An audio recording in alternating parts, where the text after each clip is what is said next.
Hey guys, welcome back to Car Systems. Today we have a BMW X7 2022. This vehicle is a push button vehicle. You've seen this vehicle being stolen lately. They relay your key, steal your key, do different ways to get access to the vehicle. So we have installed our PIN code anti-theft system in this vehicle. Basically every time you enter the car you're going to have to enter a PIN code. Without the PIN code you won't be able to drive away. So we're going to show you how it works. I'm going to go inside the car, I'm going to drive the vehicle. So start the vehicle regularly. As soon as I put the car in gear,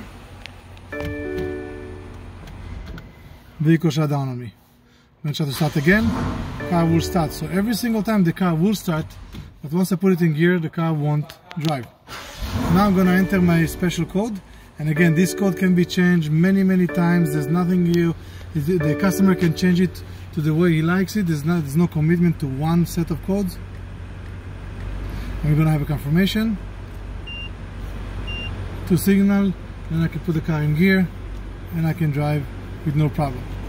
Okay, so basically the anti-theft system is activated and protecting my vehicle. For the anti-theft system, PIN code system, you can always find us at Car System Installation. Subscribe to our channel and we'll see you next time. Have a great day.